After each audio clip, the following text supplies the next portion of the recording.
Doflamingo makakatakas na sa Impel Down? Bale sa recent chapter nga full pack ang mga karakter na nakita natin. Meron ngang mga karakter na ilang daang chapters pa ang huli nilang appearance at present sila sa recent chapter. At meron ding mga karakter na sobrang unexpected nating makita. Kaya naman sa video nga na to sila ang topic natin. Pag-uusapan nga natin yung mga naging cameo nila at kung gaano ba kahalaga itong mga appearance nila. At para umpisahan nga itong topic natin mapunta na kaagad tayo sa isang celestial dragon na ipinakita sa recent chapter. Ito nga si Saint Shalria. Kapansin-pansin nga yung pagtataka nitong celestial dragon na to nung marinig niya ang Void Century. Makikita nga natin na wala siyang idea patungkol sa history nila. Kaya naman dito nga magbubukas yung katanungan kung biktima rin ba sila ng kasinungalingan? Yes, nagigets naman natin na kapag konti ang nakakaalam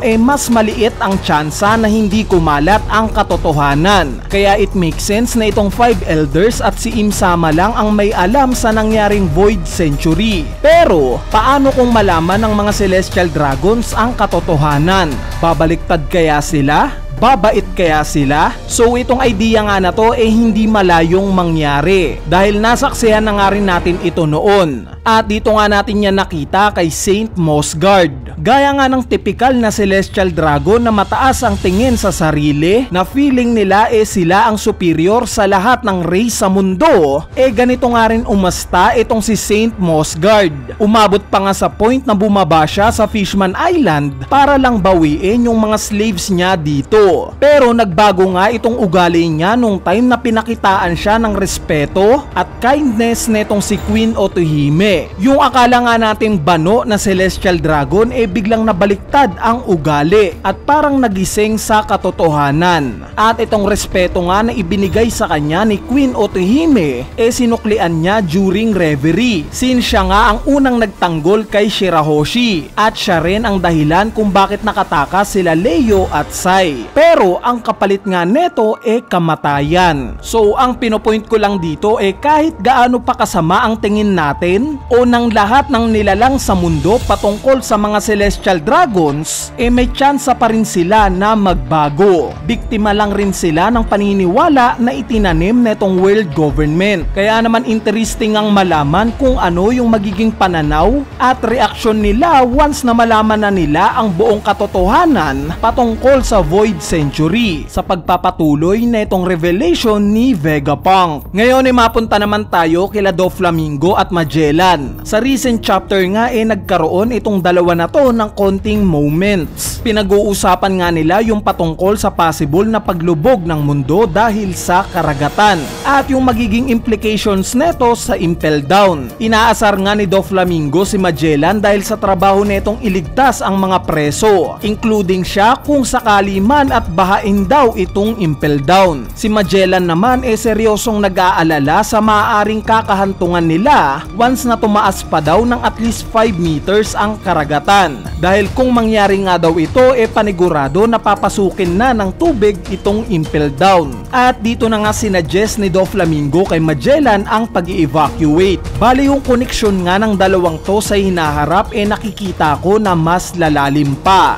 Bakit? Dahil sa mga hindi nakakaalam itong karakter nga ni Doflamingo hinango ni Oda sa mga Spaniards or sabihin na natin sa mismong Spain. Obvious naman dahil sa apelyido pangalang niya na Don Quixote marirealize na kaagad natin to. Similar din sa arc kung saan siya ang naging main villain, which is sa Dressrosa. Heavy inspired nga itong lugar na to sa Spain. Sa part naman ni Magellan hinango naman siya ni Oda sa bansang Portugal, specifically kay Ferdinand Magellan. Yes guys, yung kilala nating Magellan na namatay dito sa Philippines. So Spain and Portugal. Ngayon sa mga hindi nakakaalam meron niyang pinirmahan itong dalawang country na to during 1494. Ito nga yung tinatawag na Treaty of Tordesillas. So technically isa nga itong agreement na ang layunin magsettle na ng conflicts itong dalawang bansa na to. Kumbaga bati-bati na. At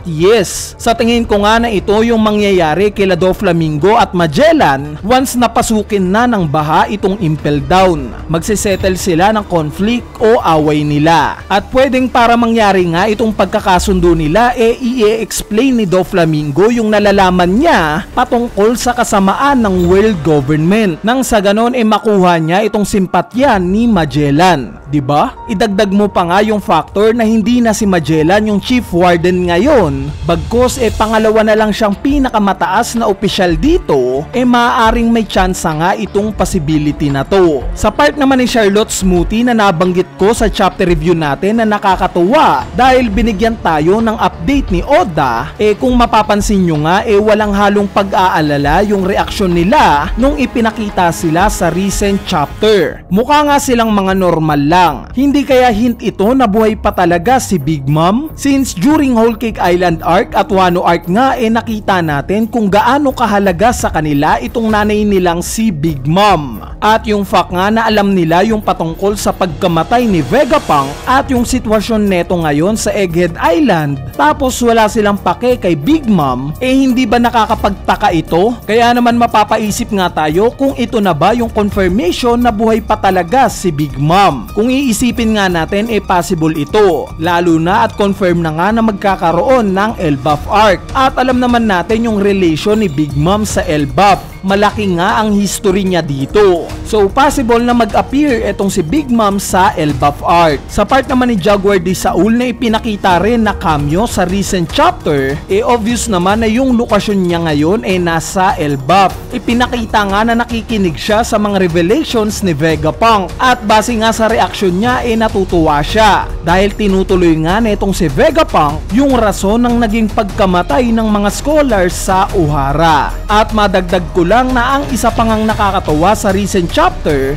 bukod nga kay Jaguar de Saul ipinakita rin ni Oda itong si Kuzan na nasa Hachinosu. So itong appearance nga ng dalawang to sa iisang chapter masayang tignan since alam naman natin yung history ng dalawang to sa Ohara incident. Dati nga silang magkaibigan na nabago dahil sa magkaiba nilang paniniwala. Kaya naman assume na itong appearance ng dalawang to sa recent chapter isang hint na magkakaroon sila ng reunion sa hinaharap. Anyway, ayan na nga yung mga topic natin sa recent chapter na hindi natin gaanong napagtuunan ng pansin. Kung natripan nyo nga itong topic natin, huwag nyo nang kalimutang pindutin yung like button dahil napakalaking tulong na nga niyang like nyo para sa ating channel. At para umabot nga tayo sa 1 million subscribers, huwag nyo na rin kalimutang pindutin yung subscribe button. So yun lang, peace!